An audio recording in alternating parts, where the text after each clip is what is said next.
नमस्कार दोस्तों, आप सभी का आपके YouTube channel youth star online classes में स्वागत है। दोस्तों, आज हम लोग इस वीडियो में इलाहाबाद हाई कोर्ट के ग्रुप डी का पेपर जो को संपन्न हो चुका है उसके आंसर की को देखने वाले हैं। चलिए स्टार्ट करते हैं इस वीडियो को। दोस्तों, मैंने जो सेट लिया है वो सेट है F3। ठीक है, आप F3 से मिला सकते हैं। अदर जो सेट है उसमें सभी क्वेश्चन समान है, बस आगे पीछे रहेंगे। तो आपके पेपर में 4 सब्जेक्ट से क्वेश्चन पूछे गए थे। जीएस से 25, हिंदी से 25, मैथ से 25 और इंग्लिश से 25 क्वेश्चन। सबसे पहले हम लोग स्टार्ट करेंगे जीएस से। दोस्तों, आपका पहला जो क्वेश्चन था वो था सूची 1 के साथ सूची 2 को मिलाना था। तो जो इसका राइट आंसर होगा वो होगा ऑप्शन नंबर 2। ठीक है, ऑप्शन नंबर 2 इसका राइट आंसर होगा। ए का 3, बी का 4, सी का 2 और डी का 1 इसका राइट आंसर होगा। आप मिला लीजिएगा। प्रश्न नंबर जो 2 था वो था एक श्रृंखला दी हुई थी, इसको कंप्लीट करना था। तो इसका जो राइट आंसर होगा 8 के बाद 9 था, 9 के बाद 10, 10 के बाद 11, इधर से देखिए तो 7 के बाद 8, 8 के बाद 9 और 9 के बाद यहाँ पर 10। तो आपका राइट आंसर हो जाएगा ऑप्शन नंबर 4 यानी 10 इसका आंसर होगा। अगला भी जो था वो सूची को मिलाना था, सूची 1 से सूची 2 को मिलाना था।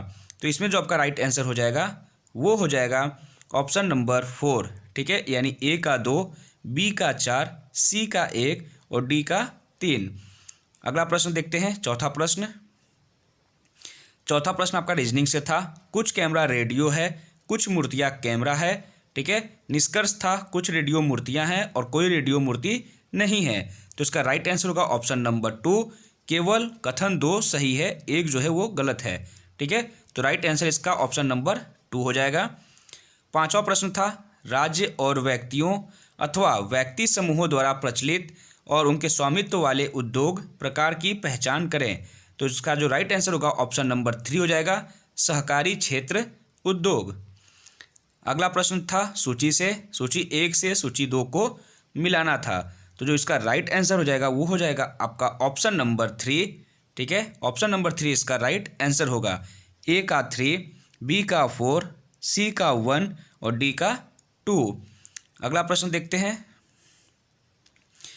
अगला प्रश्न यानी 7वां प्रश्न है, ये भी सूची से ही था। सूची 1 को सूची 2 से मिलाना था। ठीक है, तो इसका राइट आंसर देख लेते हैं हम लोग। तो इसका राइट आंसर आपका हो जाएगा ऑप्शन नंबर 1, ए का 4, बी का 3, सी का 1 और डी का 2। इसका ऑप्शन नंबर ए आपका राइट हो जाएगा। अगला प्रश्न देखते हैं, 8वां प्रश्न, इसमें भी सूची ही था, सूची को आपको मिलाना था। तो इसका जो राइट आंसर हो जाएगा वो हो जाएगा ऑप्शन नंबर 4 यानी ए का 3, बी का 4, सी का 1 और डी का 2। 9वां प्रश्न देखते हैं। 9वां प्रश्न जो आपका था वो था मानव निर्मित संसाधन की पहचान करना।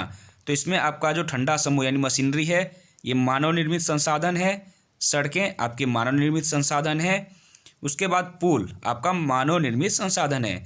यानी इसका राइट आंसर हो जाएगा ए, बी और ई। ठीक है, यानी ऑप्शन नंबर 2 इसका राइट आंसर होगा। अगला प्रश्न था चीनी बौद्ध तीर्थयात्रियों की पहचान करें, जिसमें आपका मेगास्थनीज, तो मेगास्थनीज आपका यूनानी था। ठीक है, फाहियान, युआनजेंग और आई किंग ये तीनों आपके चीन के थे। इब्न बतूता की बात करें तो ये आपका मोरक्को का निवासी था। ठीक है, तो इसका जो राइट आंसर हो जाएगा बी, सी, डी यानी ऑप्शन नंबर ए इसका राइट आंसर होगा, ऑप्शन नंबर 1 बी, सी, डी। 11वां प्रश्न था निम्नलिखित में से कौन सा कथन बल के अनुप्रयोग की यहाँ पे ये रॉन्ग है। ठीक है, करता है, जिसमें पहला जो था बल किसी वस्तु के आकार में परिवर्तन ला सकता है, ये बिल्कुल सत्य है। ठीक है, यानी ऑप्शन आप ये आपका सही होगा। बल के कारण किसी वस्तु में संचलन हो सकता है, ये भी सही है। बल किसी वस्तु की गति की दिशा में परिवर्तन नहीं कर सकता, ये गलत है। बल किसी वस्तु की चाल में परिवर्तन ला सकता है, ये भी आपका सही है। और बल ढकेलना अथवा खींचता हो सकता है, ये भी आपका सही है। यानी ए, बी, डी, ई आपका राइट आंसर हो जाएगा ऑप्शन नंबर 1। 12वां प्रश्न देखते हैं। 12वां प्रश्न आपका रीजनिंग से था। ठीक है, जहाँ पे आपका राइट आंसर हो जाएगा 22। यहाँ पे 6 का अंतर है, 36 में से 6 गया 30, 30 में से 6 गया 24, वही नीचे देखेंगे 38 में से 6 गया 28, 28 में 6 जाएगा तो 22 यानी ऑप्शन नंबर 4 आपका राइट आंसर होगा। 13वां प्रश्न भी आपका रीजनिंग से ही था। ठीक है, कथन निष्कर्ष से, तो इसका राइट आंसर हो जाएगा ऑप्शन नंबर 4 न तो एक और न ही दो सही है। 14वां प्रश्न की बात करें तो यह आपका सूची से था, जिसमें सूची 1 को सूची 2 से आपको मिलाना था। तो जो इसका राइट आंसर हो जाएगा आपका वो हो जाएगा ऑप्शन नंबर ए। ठीक है, ऑप्शन नंबर ए इसका राइट आंसर हो जाएगा। ए का 3, बी का 4, सी का 1 और डी का 2। नेक्स्ट क्वेश्चन देखते हैं, यानी 15वां प्रश्न। 15वां प्रश्न में भी आपको सूची 1 को सूची 2 से मिलाना था। तो यहाँ पर सिर्फ आप एक चीज़ ध्यान दिए होते हैं, लॉर्ड मैकाले जो कि अंग्रेजी शिक्षा का संवर्धन किया। तो सी का 1 जिस ऑप्शन में रहेगा वो सही हो जाएगा आपका। तो सी का 1 आपका सिर्फ इसी ऑप्शन में है, यानी ऑप्शन नंबर 3 इसका राइट आंसर हो जाएगा। ठीक है, ए का 2, बी का 3, सी का 1, डी का 4। अगला प्रश्न आपका था हवाई अड्डे से। तो आपको पता होगा कि नेताजी सुभाष चंद्र बोस हवाई अड्डा कलकत्ता में है, यानी ए का 4। इंदिरा गांधी अंतर्राष्ट्रीय हवाई अड्डा दिल्ली में है। शिवाजी हवाई अड्डा आपका मुंबई में है। और गुरु रामदास हवाई अड्डा आपका अमृतसर में है। ठीक है, तो इस तरह अगर आप देखें तो आपका ऑप्शन नंबर 1 सही हो जाएगा। ए का 4, बी का 3, सी का 1 और डी का 2। आगे प्रश्न है, महाराष्ट्र में भक्ति आंदोलन का प्रणेता किसे माना जाता है? तो इसका राइट आंसर जो होगा वो होगा ऑप्शन नंबर 3 ज्ञानेश्वर। अगला प्रश्न है, निम्नलिखित घटनाओं को उनके घटित होने के वर्ष क्रम में सुव्यवस्थित करिए। ठीक है, यानी भूत से वर्तमान, यानी जो सबसे पहले घटित हुई उसको पहले लिखना है और जो सबसे लास्ट में हुआ उसको लास्ट में लिखना है। तो पहले महात्मा गांधी वापस आए थे भारत 1915 में। ठीक है, उसके बाद बंगाल विभाजन की बात करें तो बंगाल विभाजन आपका 1905। ठीक है, 1905 में बंगाल विभाजन। रॉलेट एक्ट आपका 1919 में आया था, 1919। दांडी यात्रा 1930। ठीक है, उसके बाद खिलाफत आंदोलन 1919 में। ठीक है, तो इसको अगर हम लोग मिलाएं तो आपका जो राइट आंसर निकल कर आएगा वो होगा ऑप्शन नंबर 4 BACED। 19वां प्रश्न था, भारत के संविधान की इस विशेषता के कारण कोई व्यक्ति स्वतंत्रतापूर्वक अपने धार्मिक विश्वासों और परंपराओं का पालन कर सकता है। तो इसका राइट आंसर होगा ऑप्शन नंबर 2 धर्मनिरपेक्षता। 20वां प्रश्न है, दो राष्ट्रों के बीच व्यापार को कहा जाता है। तो इसका राइट आंसर वो हो जाएगा अंतर्राष्ट्रीय व्यापार। अगला प्रश्न खाद्य श्रृंखला पे था। ठीक है, तो इसका जो राइट आंसर हो जाएगा आपका 21 का right answer option number A हो जाएगा CEBDA। 22वां प्रश्न देखते हैं। तो 22वां प्रश्न भी आपका रीजनिंग से ही था। ठीक है, जिसका राइट आंसर आपका हो जाएगा ऑप्शन नंबर 3 720। आप यहाँ देख सकते हैं ये सॉल्यूशन। अगला प्रश्न था, उस उपकरण की पहचान करें जो प्रायोगिकता के अनुदेशों और डाटा को स्वीकार करता है। तो इसका राइट आंसर होगा ऑप्शन नंबर 4 यानी कि इनपुट उपकरण। 24वां प्रश्न था, RBI का औपचारिक उद्घाटन किस वर्ष हुआ था? तो इसका राइट आंसर होगा ऑप्शन नंबर 4 1935 में। 25वां प्रश्न आपका सूची से था। ठीक है, तो यहाँ पर इसको थोड़ा ऊपर कर लेते हैं। झूम कृषि को ही स्थानांतरित कृषि कहते हैं। उसके बाद जहाँ पर कृषक के परिवार की आवश्यकताओं की पूर्ति के लिए की जाने वाली जो कृषि होती है इसे निर्वाह कृषि कहते हैं, निर्वाह कृषि। वाणिज्यिक प्रयोजन के लिए उपजाई गई फसल वाणिज्यिक अन्य कृषि होता है। और एक वृहद क्षेत्र में एकल फसल उपजाई जाती है तो उसको रोपण कृषि कहते हैं। तो जो इसका राइट आंसर हो जाएगा आपका वो हो जाएगा आपका ऑप्शन नंबर 2 यानी ए का 3, बी का 4, सी का 2 और डी का 1। ऑप्शन नंबर 2 इसका राइट आंसर हो जाएगा। अब हम लोग देखेंगे हिंदी के क्वेश्चन को। ठीक है, जीके के आपके 25 क्वेश्चन कंप्लीट हो चुके हैं। अब बात करते हैं हिंदी की। तो पहला प्रश्न था, विशेषण के भेद हैं। तो बहुव्रीहि जो आपका है ये समास का भेद इसलिए गलत हो जाएगा। और व्यक्तिवाचक ये संज्ञा का भेद इसलिए गलत हो जाएगा। बचे 3 ऑप्शन BCD। तो आपका राइट आंसर हो जाएगा ऑप्शन नंबर 1 BCD आपका राइट आंसर होगा।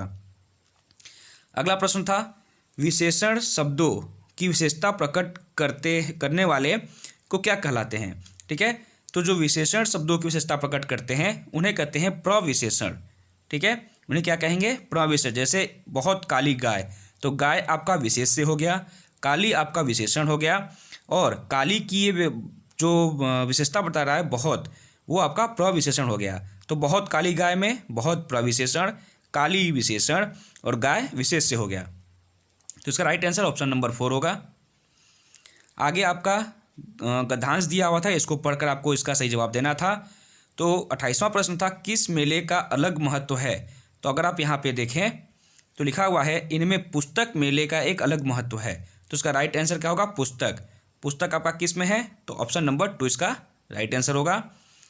अगला प्रश्न देखें, तो दिल्ली में किस स्थान पर पुस्तक मेले का आयोजन होता है? ठीक है, तो दिल्ली में, तो यहाँ आप देखेंगे दिल्ली के प्रगति मैदान में, ठीक है, पुस्तक मेले का विशेष महत्व है। तो यहाँ पे दिल्ली के किस मैदान में? तो प्रगति मैदान में। तो यहाँ पर आपका ऑप्शन जो है ये ऑप्शन नंबर 4 प्रगति मैदान आपका राइट आंसर होगा। अगला था, इस वर्ष का पुस्तक मेला किसके नाम रहा? तो यहाँ पे देखिए, इस वर्ष का पुस्तक मेला यूथ के नाम रहा। तो आपका राइट आंसर हो जाएगा यूथ, यानी ऑप्शन नंबर 4 इसका राइट आंसर हो जाएगा। अगला था, पुस्तक मेले में देश की पुस्तकों के साथ किनके स्टॉल नज़र आए? तो यहाँ पर आप देखेंगे तो विदेशी प्रकाशकों के भी स्टॉल नज़र आए। तो यहाँ पे आपका जो हो जाएगा आंसर वो विदेशी प्रकाशक, ठीक है। तो यहाँ पे ऑप्शन नंबर 1 इसका राइट आंसर हो जाएगा, विदेशी प्रकाशकों के स्टॉल नज़र आए। अगला था, बच्चे एनिमेशन द्वारा कौन से विषय सीख नहीं सकते हैं? तो आप यहाँ देखेंगे कि बच्चे एनिमेशन के द्वारा मैथ, केमिस्ट्री, बायोलॉजी और फिजिक्स ये सीख सकते हैं, ठीक है। तो आपको ऑप्शन में क्या नहीं दिखा? सी, यानी बच्चे एनिमेशन के द्वारा भाषा नहीं सीख सकते, बाकी ये चारों चीज़ सीख सकते हैं।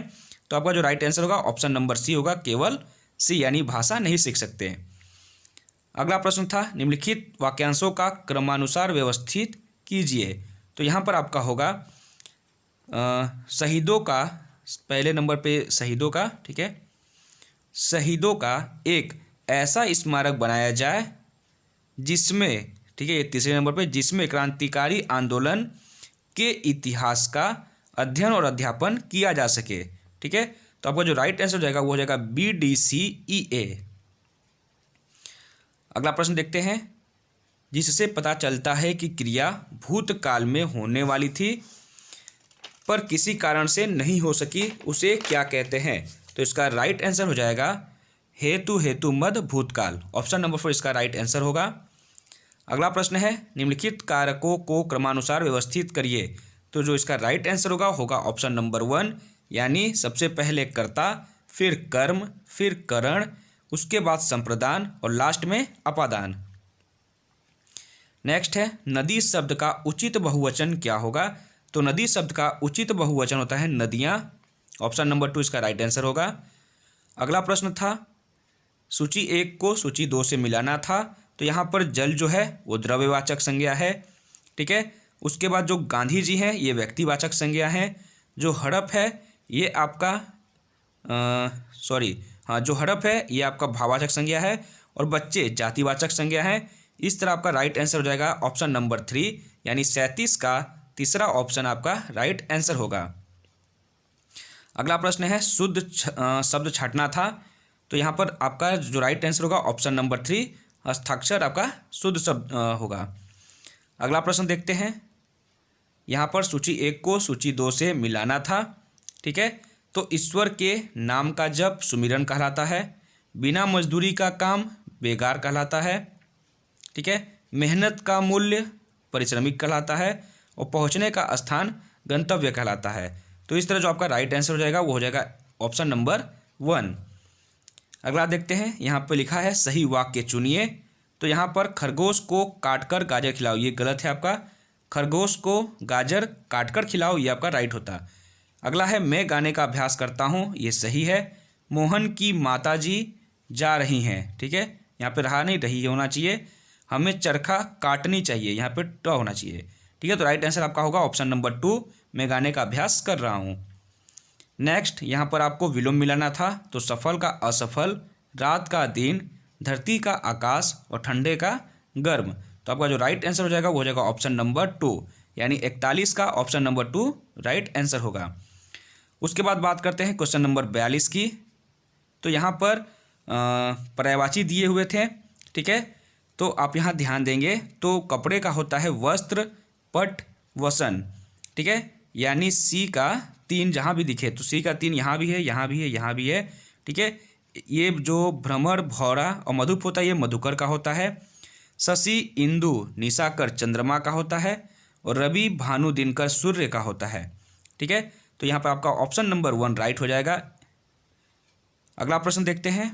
कुंवर सिंह के पिता वीर होने के साथ साथ स्वाभिमानी एवं उदार स्वभाव के व्यक्ति थे। रेखांकित शब्दों में उपसर्ग जुड़ा है, तो स्वाभिमानी में जो उपसर्ग है वो है स्व। अगला है स्वर संधि वाला समूह छाटिए, तो यहाँ पर जो आपका राइट आंसर हो जाएगा वो हो जाएगा ए, बी और डी। ठीक है, ए, बी, डी यानी ऑप्शन नंबर 3 आपका राइट आंसर होगा। अगला प्रश्न था दिए गए अर्थ हेतु सही लोकोक्ति चुनिए। काम न जानना और बहाना करना, तो इसका राइट आंसर होगा ऑप्शन नंबर 4 नाच न जाने आंगन टेढ़ा। 46वां प्रश्न देखते हैं। तो यहाँ पर सूची 1 को सूची 2 से मिलाना था, तो मनुष्यता में जो ता है वो प्रत्यय है। ठीक है, उसके बाद अनु जो है, अनु आपका समास है, अविभाव समास। कर्मभूमि में जो कर्मभूमि है इसमें आपका एक सेकेंड, जो इसका राइट आंसर होगा आपका वो होगा ऑप्शन नंबर 3 यानी ए का 4 प्रत्यय हो गया, बी का 3 यानी विद्यालय आपका संधि हो गया। ठीक है, अनु आपका उपसर्ग हो गया और कर्मभूमि आपका समास हो गया। ठीक है, यानी ऑप्शन नंबर 3 आपका राइट आंसर होगा। अगला है हाय फूल सी कोमल बच्ची पंक्ति में प्रयुक्त अलंकार कौन सा है, तो यहाँ पर आपका ऑप्शन नंबर 3 राइट होगा, उपमा अलंकार। अगला है निम्नलिखित वाक्यांशों को क्रमानुसार व्यवस्थित करिए, तो यहाँ पर बदलू यहाँ पर बदलू यह कार सदा ही, तो बदलू ये पहले नंबर पे आ जाएगा। तो आगे देखते हैं बदलू यह कार सदा ही एक मचिए पर बैठकर किया करता था, जो बहुत ही, यहाँ पर जो बहुत ही पुरानी थी। ठीक है, तो इसका राइट जो आंसर होगा वो होगा ECDBA। 49वां प्रश्न है प्रभाव डालना हेतु मुहावरा क्या होगा, तो इसका राइट आंसर होगा ऑप्शन नंबर 2 रंग जमाना। और 50वां यानी अंतिम क्वेश्चन जो था वो था किस समास में योजक चिन्हों का प्रयोग किया जाता है, तो द्वंद्व समास में योजक चिन्हों का प्रयोग करते हैं। योजक चिन्ह इसे कहते हैं, जैसे जब भी आप लिखते हैं माता पिता, ठीक है, माता पिता, तो जो ये बीच में चिन्ह लगता है इसको योजक चिन्ह कहते हैं और ये द्वंद्व समास का उदाहरण है। अब बात करते हैं हम लोग मैथ की। तो मैथ में जो पहला क्वेश्चन था वो था यदि 10 कुर्सियों का लागत मूल्य 8 कुर्सियों के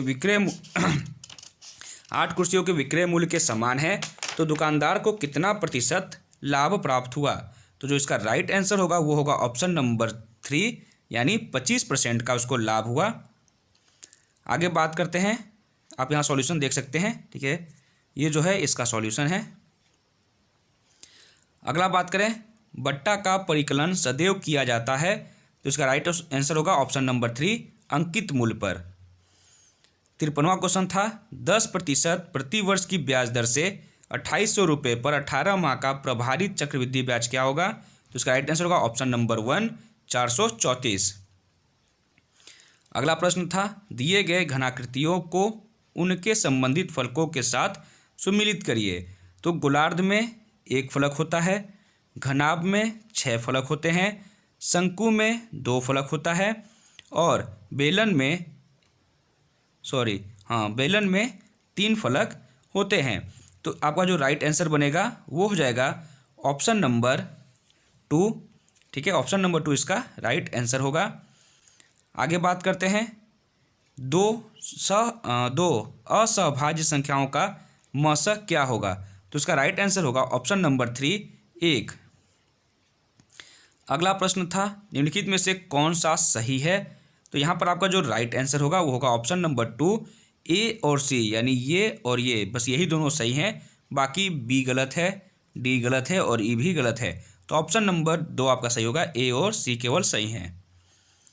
अगला प्रश्न था सूची 1 के साथ सूची 2 को मिलाना था। ठीक है, तो जो इसका राइट आंसर होगा वो होगा ऑप्शन नंबर 4। ऑप्शन नंबर 4 इसका राइट आंसर होगा। अगला प्रश्न देखते हैं 2 अनुक्रमिक विषम पूर्णांकों के वर्ग का मध्य का अंतर सदैव विभाज्य होता है, तो जो इसका राइट आंसर होगा वो होगा ऑप्शन नंबर 3 यानी 8 से। अगला प्रश्न है बहुविकल्प आधारित परीक्षा में प्रत्येक सही उत्तर के लिए 1 अंक मिलता है और प्रत्येक गलत उत्तर के लिए 1/3 अंक घट जाता है। किसी विद्यार्थी को 120 प्रश्न हल करने पर 80 अंक प्राप्त हुआ तो ज्ञात करें कि वस्तुतः उसने कितने प्रश्नों को सही रूप से हल किया। तो इसका राइट आंसर होगा ऑप्शन नंबर 3 यानी कि 90। नेक्स्ट आपका क्यूब रूट पे था, ठीक है, तो इसको सॉल्व करेंगे आप। तो ये 11 का क्यूब है, ये आपका 6 का क्यूब है, ये 9 का क्यूब है और ये 4 का क्यूब है। तो 11 छक 66 होगा और 9 और 4 13, ठीक है। 66 और 13 जब जोड़ेंगे तो आपका आंसर होगा 79। ये आपका गलत है, ठीक है। कितना होगा आपका 79, ऑप्शन नंबर 1 79 इसका राइट आंसर होगा। अगला प्रश्न था 4.2 त्रिभुज 7.1 चतुर्भुज 5, ठीक है। तो यहाँ पर त्रिभुज का मतलब जोड़ था और चतुर्भुज का मतलब गुणा था। तो जब जोड़ेंगे इसको तो आपका आंसर आएगा 39.7, 39.7 इसका राइट आंसर होगा। अगला प्रश्न था 2/5 का 5/2, तो 5 से 5 कैंसिल, 2 से 2 कैंसिल, इसका राइट आंसर होगा 1 यानी ऑप्शन नंबर 2 इसका राइट आंसर है। अगला था यदि किसी संख्या के 40% का 20% 8 है तो वह संख्या ज्ञात करिए। इसका राइट आंसर होगा ऑप्शन नंबर 4। अगला था यदि 12 कलमों की कीमत 30 रुपया है तो 26 कलमों की कीमत कितनी होगी। तो इसका राइट आंसर होगा ऑप्शन नंबर 2 यानी 65 रुपये। अगला था 5 विषयों में नीरा का औसत प्राप्तांक 72 है, उसके छठे विषय का प्राप्तांक मिलने पर उसका औसत अंक बढ़कर 75 हो जाता है। तो छठे विषय में उसने कितने अंक प्राप्त किए, ठीक है। तो इसका राइट आंसर होगा ऑप्शन नंबर 2 यानी कि 90। अगला जो प्रश्न आपका है यहाँ पर ध्यान देंगे आप, तो ये सॉल्यूशन देख सकते हैं आप। तो लास्ट में आपका आता है 11,025, ठीक है। आप यहाँ ध्यान देंगे कि 1.05 का ये स्क्वायर है, तो यहाँ 2 अंक पे दशमलव है, तो 2 अंक यानी जब इसको करेंगे तो 4 अंक पे हो जाएगा, तो 1.1025, ठीक है। ऑप्शन नंबर 4 इसका राइट आंसर होगा। अगला प्रश्न है 2 सहअभाज्य संख्याओं का लसक क्या होगा। असहभाज्य संख्याओं का लसक पूछ रहा है यहाँ पे, तो इसका राइट आंसर होगा ऑप्शन नंबर 4 उनका गुणनफल, ठीक है। अगला प्रश्न देखते हैं यानी 68वां प्रश्न। ए और बी कोई व्यवसाय शुरू करते हैं, उन्होंने 3:5 के अनुपात में पूंजी निवेश किया, उनके द्वारा निवेश किए जाने का समय 2:3 के अनुपात में है, तो उनके लाभ का वितरण किस अनुपात में होगा। इसका राइट आंसर होगा ऑप्शन नंबर 4 2:5 के अनुपात में। अगला प्रश्न है ए और बी दो मित्र संयुक्त रूप से कोई व्यवसाय शुरू करते हैं, बी का निवेश ए के द्वारा किए गए निवेश का 1/4 है, तो 1,60,000 रुपये के वार्षिक लाभ में बी के लाभ का शेयर ज्ञात करिए। तो यहाँ पर ए का 1 है, ठीक है, बी का 4, तो 4 1 हो जाएगा 5, 5 का मान दिया है इतना, तो 1 का मान आएगा 32 यानी 32,000 यहाँ पर बी का निवेश है, सॉरी लाभ है। अगला प्रश्न था पानी टंकी से, ठीक है। एक टंकी की एक्स किसी टंकी को 20 मिनट में भरता है, एक्स और वाई दोनों मिलकर 12 मिनट में भरते हैं, तो अकेला वाई उस टंकी को कितने समय में भरेगा। तो इसका राइट आंसर होगा ऑप्शन नंबर 2 यानी कि 30 मिनट में। अगला प्रश्न था राधिका अपनी पूरी यात्रा 3/5 भाग रेल से, 7/20 भाग बस से, 6.5 किलोमीटर की दूरी पैदल तय करती है, तो उसने कुल कितनी दूरी तय की। तो इसका राइट आंसर होगा ऑप्शन नंबर 2 130 किलोमीटर। अगला प्रश्न था किसी सप्तभुज के सभी अंतःकोणों का योग होता है, तो इसका राइट आंसर होगा ऑप्शन नंबर 1 यानी 900 डिग्री। अगला प्रश्न था किस संख्या का 45% 18 है, तो इसका राइट आंसर होगा ऑप्शन नंबर 1 यानी कि 40 का 45% 18 है। अगला प्रश्न है निम्नलिखित में से कौन सी वर्ग संख्या घन संख्या भी है, तो यहाँ पर 64 होगा, 4 का क्यूब 64 होता है और 8 का स्क्वायर 64 होता है, यानी क्यूब भी है और वर्ग भी है। अगला था सूची 1 को सूची 2 के साथ मिलाना था, तो इसका राइट आंसर होगा ऑप्शन नंबर 2, ठीक है। ए का 3, बी का 4, सी का 1, डी का 2। अब यहाँ पर आपके मैथ भी कंप्लीट हो जाते हैं, ठीक है।